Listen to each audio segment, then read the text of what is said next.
And for their kind information, it was the NDA government which introduced coal reform in 2000 when we brought in the coal mines nationalization amendment bill. But Piyush could just ask... It went to the standing committee led by this party, and they did not approve it. They did not give a report on that. But just to ask, it is wonderful, to hear Ashwini Kumar and you debate these points. The question, why don't you debate this on the floor of Parliament? Let your points be heard by the whole of India. What is the resistance to debating this on the floor of Parliament? The problem is, it is, as you yourself mentioned in the coffin issue, they insisted on the resignation. They did not allow the defense minister to talk about it on an issue which ultimately the courts have absolved the government and the then defense minister. Here this government is, day after day after day, a new report comes out. You have the 2G scam, you have the Commonwealth scam, you have the airport scam, you have the coal mines allocation scam. One after the other, their skeletons are tumbling out of the cupboard. Ashwini Kumar, you want to respond? When we agree for a debate, Sonia, when we agree for a debate, they divert the issue. They do not come clean on that. They tell us that there was no loss in 2G. Let Mr. Kumar just respond to that before I go for some other panelists. Go ahead, Mr. Kumar. I thought my chartered accountant friend would have been content to become a parliamentarian. Instead, he's seeking to become a lawyer. Look, if you want to plead your party's cause, do that by all means. Use your privileges as a member of parliament on the floor of the house to debate it ad nauseum and for as long as you want. Please don't read selective portions of a report which can be demolished in 5 minutes. There's an answer to every single thing that has been stated. Our case is, and let me tell the viewers of NDTV, our case is that no question of assumptive or presumptive losses can arise where actually no mine has actually been mined. Out of the 57 crore blocks that have been allotted, only one has actually been mined. And the cost, but Ashwini Kumar, this is the civil argument, zero-sum loss. No, zero-sum loss. I'm not, please, I've never said zero-sum loss and I will never say it. I'm saying who has established loss by what evidence? It is only an observation of an auditor. There is no finality to that and there is no validity to his assumptions. Please permit us, as the defendants in that case, the right of rebuttal. Our constitutional jurisprudence at least gives us the liberty to say something which we need to say to demolish the case which is sought to be made by following the Goebbelian technique of repeating the untruth till people begin to believe that but then again, the truth. But aren't you prejudging it? How can the government decide it's untrue? Prashant Bhushan come in here as a lawyer on the panel, as somebody who's gone extensively through this CAG report as well. When we take apart the CAG report, in a sense, it is an office which has constitutional validity. Where isn't the larger issue? What we raised, that we're going into the technicalities, the screening committee, the question, the fact on how the resources are allocated. The larger point is that this policy was followed. Transparency wasn't there at all on which company got this contract or didn't, and the end result is that we're now importing more coal than ever before because we can't keep up with the demand. Of 57 blocks, only one is functional. Isn't that the larger point?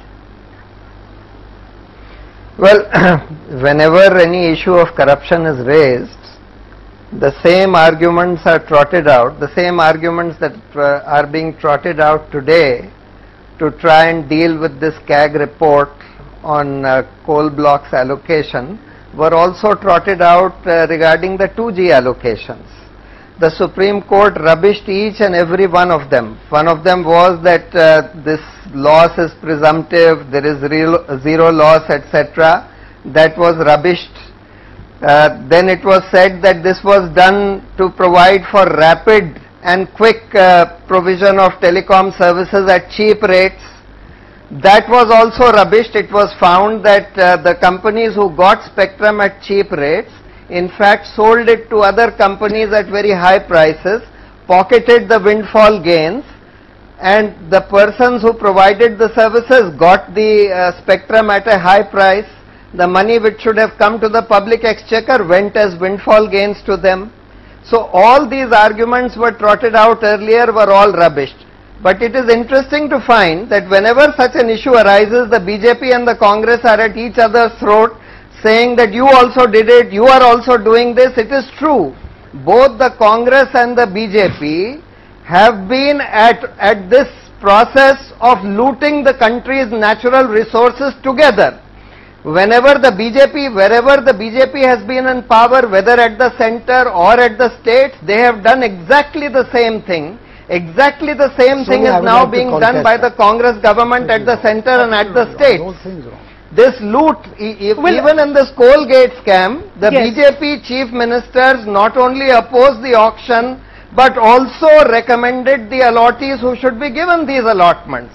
So it's all the same. These parties, these mainstream political parties have conspired either together or separately to loot this country and bleed it Prashant dry. Bhushan, you managed to unite the BJP and the Congress because they both want to respond to you. But Piyush Goyal, I'll go across to you because I think this issue again across state governments and the centre, that many of the companies who actually got these windfall gains are companies with no experience in the sector. Some are fly-by-night operators who have quickly sold it again for profits. It's actually a complete mirror of the 2G scam, and with state governments involved as well. Go ahead. Yes, I would just like to inform my friend Mr. Prashant Bhushan that he should get his facts right. First of all, it was the BJP which started the process of bringing in coal sector reform to bring in transparency into the system. After all, in June 2004, within 30 days of this government being sworn in, the whole note and the whole process didn't start so quickly. It was started when the NDA was in power. In June of 2004, this government wrote to the states asking for their opinion. Some of the states opined, and I wish Mr. Prashant Bhushan would go through those letters, saying that priority should be given to those mines which are already in, to those companies which are setting up plants or which are in operation in the respective states, and therefore a due consideration may be given to those companies which are in the process of setting up plants. Even the Prime Minister's office had similar reasons. Why are they not applicable in the Prime Minister's office which gave those reasons? No, even the Prime Minister's office made the same point. Now, wait a minute. In June 2004, this happened. After that, they went to the Law Ministry. The Law Ministry in 2006 opined that no, you have to do an auction. It can be done through an administrative order, and you should do it. At that stage, nobody approached any of the state governments. Your facts are wrong. At that time, no, Ashwini Kumar says your facts are wrong. Go ahead, sir. But I have to go to Rajiv Kumar. And one more thing. No, before Ashwini comes, just one more thing. Absolutely wrong. Four facts are wrong. Yeah, he can correct it, but one more thing. Okay, finish and then I'll ask Ashwini Kumar, then Mr. Rajiv Kumar. Yes. Go ahead, Mr. Goyal. And the second point they are making, that our states recommended some of the allottees. I would like to challenge them to show any allottee who was recommended by our states, who was not a genuine producer. Now, when there was an extant policy and the central government was doling out these mines, my states could not say, no, I don't want any mine for companies setting up in my state. They did not encourage them to give it to those companies out of auction. We would have been very delighted if they went into an auction.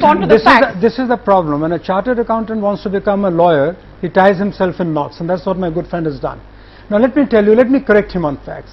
It was the UPA government which for the first time in 2005 invited public tenders by inserting advertisements in the press indicating the parameters which would be applicable for the allotment of coal mines. Therefore, the reform and transparency processes actually were advanced in the UPA government and not in the NDA government, number one. Number two, please take up the list of all the allotments that have been made. 85% or more allotments have been made on the recommendation of the state chief ministers of the state governments ruled by the BJP. But that is neither here nor there. The issue was that he's talked about the opinions of the Law Ministry. 2005, an opinion is given in August, which says you can introduce the competitive bidding. 2006, you can introduce the competitive bidding by amending through an executive decision. In September, in 30th of August, the law secretary opines that you can't do it, you have to bring it a legislative amendment. The files were in the Law Ministry. 3, 4, 5 conflicting opinions were given. They give two opinions. They didn't say you can't do it. No, there's no. I'm sorry. In the I have the letter here. Yes. No, 30th August opinion. This is you don't have the opinion. The 30th August opinion of the Law Ministry specifically says that you've got to bring in a legislative amendment. That is when we made a counter reference to them. Now, having said that, once you had 4 opinions on the record, it was possible for the government to take one view. The government chose to take a view that would lead to the legislative amendment, which required a broad consensus.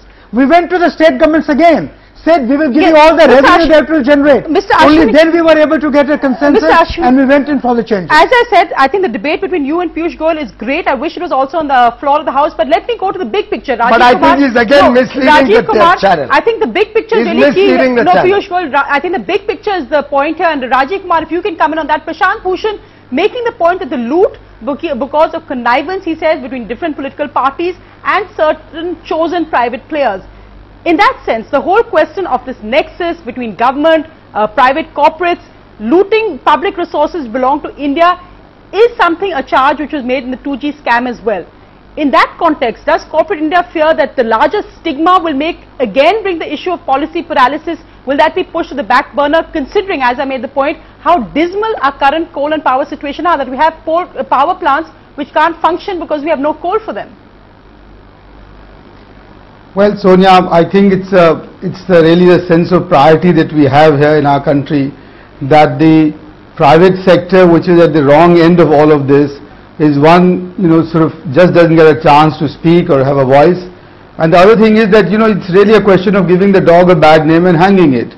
Because, the private sector that you talk about has nothing to do with the organized corporate sector. It's at least not the one that, our chamber or our, federation represents. It's a nexus. Yes, of course it's a nexus. There is cronyism, of course there is, and we have condemned it. We do not want to support even a day or any of that. Kumar, but the fact is, it's not just small players. There are big corporate names mentioned in the CAG report who are beneficiaries. The ones who are beneficiaries, you see, the travesty of all of it is that yes, if they have been given those things, they should be charged. And we have from the Federation of Chamber of Commerce and Industry said very clearly that we want all natural resources to go on to the process of auction and be better regulated. But Sonia, what you must recognize is that if we keep talking about the past and not the fact that the worst thing is that out of the 57, only one is producing the coal. That is the lack of regulation that really should be our attention. Because as a result of that, what's happened is that 40,000 megawatt of power capacity that has been created, which means about 200,000 crores of rupees which has been invested, is now lying idle, and you get power shortages in the country. So what really, for me, going back into the past and going sort of getting deep and remain caught there, it has no value at all. What the two political parties must now come together on is, how do we get more coal out of this country? Coal India Limited has stagnated at 532 million tons for the last 2 years. China produces 1.3 billion tons.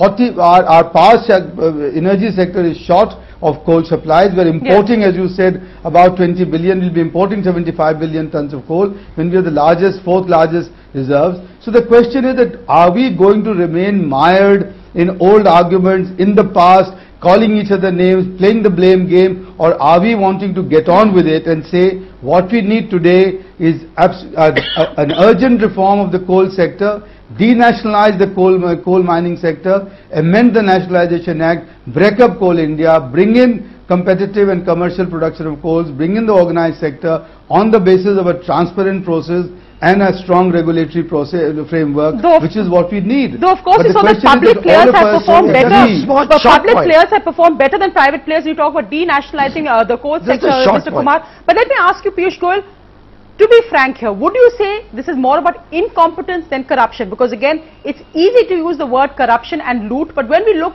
at presumptive loss, when CAG has audited the actual instance of corruption, he's raised key questions, but would you see this as incompetence, policy paralysis, delays as the coal minister talked of environmental, etc., or would you say this is corruption? It is clearly corruption. There can be no two opinions about it, especially when the policy and a new law was introduced in 2006, and for that I don't mind if Mr. Ashwini Kumar wants to take the credit, I'm happy. But once they had done that, what was the pressing urgency, especially now that we know that only 1 out of 57 has got operationalized. What was the urgency to actively keep